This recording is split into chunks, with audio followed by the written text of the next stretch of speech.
पिछले वीडियो में हम एएमएफ पैनल का पावर वायरिंग करना सीखा था और एएमएफ पैनल क्या होता है, उसका फुल फॉर्म क्या होता है, ये सारी चीजें जाना था।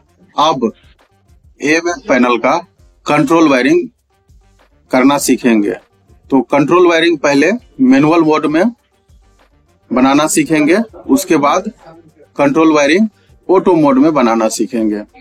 दो पुश बटन लेना है, एक ग्रीन कलर का लेंगे। ये ग्रीन कलर का पुश बटन एनो ब्लॉक के साथ लेंगे। ये जो पीछे लगा हुआ है इसको ब्लॉक बोलते हैं, ये एनो ब्लॉक के साथ लेना है। और red push button NC block के साथ लेना है। तो ग्रीन वाले पुश बटन को कॉन्टेक्टर को ऑन करने के लिए यूज करेंगे और रेड वाले पुश बटन को कॉन्टेक्टर को ऑफ करने के लिए यूज करेंगे। यानी कि ये पुश बटन ऑन करने के लिए यूज करेंगे पैनल को, और इसको रेड वाले को पैनल को ऑफ करने के लिए यूज करेंगे। एक सिलेक्टर स्विच लेना है, 2 पोल 2 वे ले लीजिए या 2 पोल 3 वे। 2 पोल 3 वे वाला लेंगे और अच्छा होगा, सभी में काम आ जाएगा। एक VMR लेंगे, वोल्टेज मॉनिटरिंग रिले। किसी भी कंपनी का ले सकते हैं आप, VMR वोल्टेज मॉनिटरिंग रिले। इसके ऊपर में देखिए L1, L2 और L3 है। तो यहाँ पे जो L1 है यहाँ पर R फेस कनेक्ट करेंगे, L2 Y फेस कनेक्ट करेंगे और L3 पर ब्लू फेस कनेक्ट करेंगे। ये रिले हमेशा वोल्टेज को मॉनिटर करता रहता है कि एएमएफ पैनल में मेन सप्लाई है या नहीं। उसके बाद इधर देखिए 15 नंबर इसका कॉमन है, 16 नंबर NC है और 18 नंबर NO है। उसी तरह 25 नंबर कॉमन है, 26 NC है और 28 NO है। तो ये रिले 2 चेंज ओवर वाला रिले है और इस सर्किट में आपको 2 चेंज ओवर वाला रिले भी का ही जरूरत पड़ेगा। 3 चेंज ओवर वाले का मेनली जरूरत पड़ता है, लेकिन उसके लिए हम आगे जब स्टार्ट स्टॉप सर्किट बनाएंगे तो उसमें एक हम ग्लास रिले यूज कर लेंगे। ये जो सेलेक्टर स्विच है इसको एएमएफ पैनल को ऑटो और मैनुअल में ऑन ऑफ करने के लिए यूज करेंगे। इसका 1 नंबर पोजीशन ऑटो बनाएंगे और 2 नंबर पोजीशन को मैनुअल में। यानी कि ये सेलेक्टर स्विच का पोजीशन अभी देखिए नोब 0 पे है। अगर हम 1 पे घुमाते हैं तो सारा पैनल ऑटो में काम करेगा और 2 पे घुमाएंगे सेलेक्टर स्विच को तो ये पैनल मैनुअल में काम करेगा। अब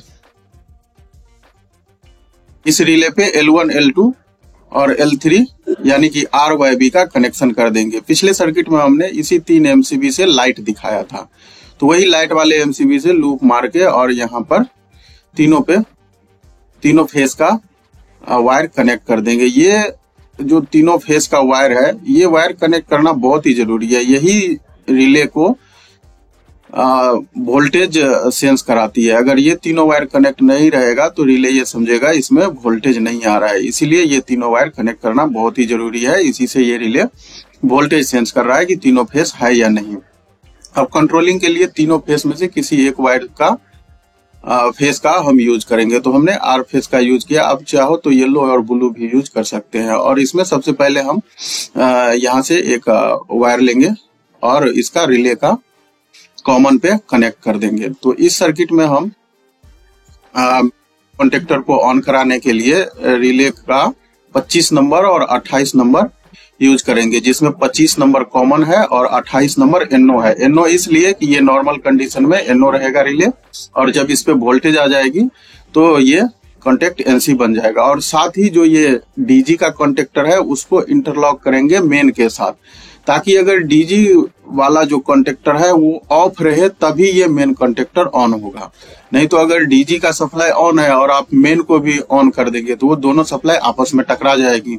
या कभी ऐसा भी होता है कि ये कॉन्टेक्टर खराब हो गया तो वो आपस में इसके पावर कॉन्टेक्ट चिपक गए हैं, और उसी कंडीशन में अगर मेन कॉन्टेक्टर भी ऑन हो जाएगा तो सप्लाई DG में चली जाएगी, इससे DG खराब हो जाएगा। इसीलिए जो इस कॉन्टेक्टर को मेन कॉन्टेक्टर को ऑन कराने के लिए, यानी कि जो कॉइल पे वायर कनेक्ट करेंगे उस वायर के सीरीज में DG कॉन्टेक्टर का NC कॉन्टेक्ट यूज करेंगे। यहाँ पे 21 नंबर और 22 नंबर जो NC है उसको हम सीरीज में कनेक्ट कर लेंगे, यानी कि एक तरफ एक वायर कनेक्ट करेंगे और दूसरे तरफ से दूसरा वायर निकाल लेंगे और इसको ले चलेंगे सेलेक्टर स्विच पे, क्योंकि सेलेक्टर स्विच को हमने ऑटो मैनुअल सेलेक्ट करने के लिए बनाया है, तो इसको सेलेक्टर स्विच पे कनेक्ट करना है। तो सेलेक्टर स्विच पे पोल 1 पे कनेक्ट करेंगे।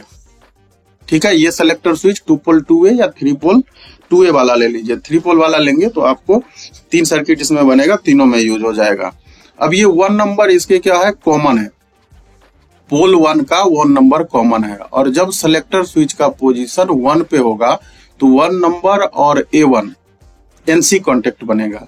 लेकिन जब इस सेलेक्टर स्विच को हम 2 नंबर पे घुमाएंगे तो 1 नंबर और A1 NO हो जाएगा और 1 नंबर और A2 NC बन जाएगा। क्लियर? नहीं तो एक बारी इसका बैक व्यू देखिए। ये 2 पोल 2A वाला सेलेक्टर स्विच है, इसमें 1 और 2 ये 2 पोल है। अगर 3 पोल वाला लेंगे तो 1 2 और एक और पोल होगा 3। तो ये जो पोल 1 है इसको हम उपयोग कर रहे हैं मेन कॉन्टेक्टर को ऑन कराने के लिए, और जो पोल 2 है उसका उपयोग करेंगे DG कॉन्टेक्टर को ऑन कराने के लिए। अब इसमें देखिए A1 है, यानी कि जब ये सेलेक्टर स्विच 1 पर जाएगा तब 1 और A1, ये 1 और A1 NC बनेगा, और जब सेलेक्टर स्विच को 2 पे रखेंगे तो 1 और A2, 1 और A2 ये NC बनेगा। तो पहले पोल के साथ हो गया 1 A1 और A2, और दूसरे पोल के साथ हो गया 2 B1 और B2। क्लियर हो गया होगा इतना तक?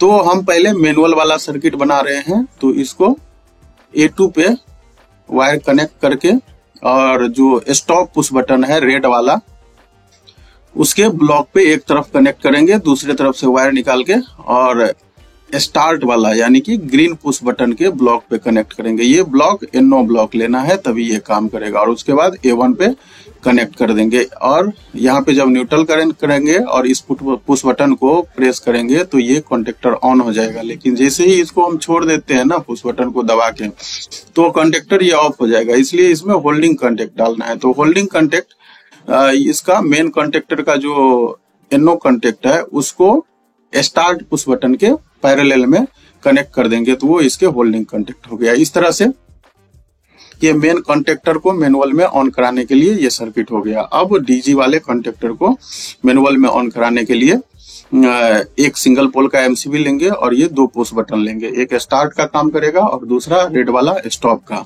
अब इसमें हम ब्लू फेस से कनेक्ट कर रहे हैं। सर्किट में अलग अलग दिखे इसलिए किए हैं, आप चाहो तो सेम कलर का भी वायर यूज कर सकते हो। और इसको भी क्या करेंगे, इंटरलॉक करेंगे मेन कॉन्टेक्टर के साथ, यानी कि जो मेन कॉन्टेक्टर है उसके NC को DG कॉन्टेक्टर का जो क्वाइल वाला वायर होगा, क्वाइल में जो वायर कनेक्ट है उसको सीरीज में ले लेंगे। तो ये हमेशा ध्यान रखें कि जो हम इंटरलॉक कर रहे हैं वो NC कॉन्टेक्ट लेके कर रहे हैं। NC कॉन्टेक्ट इसलिए ले रहे हैं ताकि ये कॉन्टेक्टर जब ऑन होगा तो ये NC अगर रहेगा तो NO बन जाएगा, और NO बनेगा तो इसके आगे सप्लाई पास नहीं करेगी। मान लो मेन कॉन्टेक्टर ऑन है और पावर फेल हो गई, लेकिन वो कॉन्टेक्टर का जो पावर कॉन्टेक्ट है वो किसी कारणवश आपस में चिपक गया तो ये जो NC होगा वो NO बना रहेगा। तो सप्लाई अगर फेल भी हो गया मेन सप्लाई तो DG वाला कॉन्टेक्टर ऑन नहीं होगा। अगर हम NO यूज करेंगे और ये कॉन्टेक्टर चिपका रहेगा तो वो NC बन जाएगा। उस केस में ये DG का कॉन्टेक्टर ऑन तो हो जाएगा लेकिन रिटर्न सप्लाई ट्रांसफार्मर को चली जाएगी। इसीलिए यहाँ पे हम NC लेते हैं ताकि ये कॉन्टेक्टर ऑफ हो, तब सप्लाई आगे बढ़ेगी। तो जब NC यूज करेंगे तो यहां से सप्लाई आगे बढ़ेगी, और इसको सेलेक्टर स्विच पे कनेक्ट करेंगे। सेलेक्टर स्विच पे इसलिए कनेक्ट करेंगे ताकि सेलेक्टर स्विच से हम सेलेक्ट कर सके कि ऑटो या मैनुअल में पैनल को ऑन करना है। उसके बाद पीछे जैसे हमने डिस्कस किया था, इसका 2 नंबर पोल हम DG कॉन्टेक्टर को ऑन करने के लिए यूज कर रहे हैं, और जो 2 नंबर पोजीशन है इसका वो मैनुअल है, तो मैनुअल सर्किट बना रहे हैं इसलिए हम V2 लेंगे। फिर इधर स्टार्ट और स्टॉप पुश बटन है, तो पहले हम स्टॉप पुश बटन पे कनेक्ट करेंगे। इसका ब्लॉक जो है स्टॉप वाले का NC रहेगा, रेड वाले का, और जो ग्रीन वाला है उसका ब्लॉक NO रहेगा। तो जो ग्रीन वाला पुश बटन है उसको कॉन्टेक्टर को ऑन कराने के लिए यूज करेंगे और यहाँ से वायर A1 पे कनेक्ट कर देंगे। उसके बाद इसमें होल्डिंग कॉन्टेक्ट डालेंगे। ठीक है, तो होल्डिंग कॉन्टेक्ट के लिए तो हमने डिस्कस किया है कि जिस कॉन्टेक्टर को हम होल्ड करा रहे हैं उसका NO कॉन्टेक्ट उठा के और स्टार्ट पुश बटन के पैरेलल में डाल देंगे। उसके बाद सभी जगह कॉन्टेक्टर पे हम न्यूट्रल कनेक्ट कर देंगे। तो इस तरह से पूरा सर्किट कंप्लीट हो गया। उसके बाद देखो ये मार्किंग करने की क्यों जरूरत है, क्योंकि ये पुश बटन, ये सेलेक्टर स्विच, ये सभी जहां जो पैनल में आप ये बनाओगे उसके डोर पे कनेक्ट रहेगा, बाकी ये कॉन्टेक्टर MCB ये सब अंदर रहेगा। इसलिए ये लीजेंट लगाना या मार्किंग करना जरूरी है ताकि पता चल पाए कि कौन सा पुश बटन हमारा मेन कॉन्टेक्टर ऑन कराने के लिए है और कौन सा पुश बटन DG वाला ऑन कराने के लिए है। चैनल को सब्सक्राइब नहीं किए हैं तो प्लीज चैनल को सब्सक्राइब करिए, वीडियो को लाइक करिए और अपने दोस्तों के साथ भी जरूर शेयर करिए।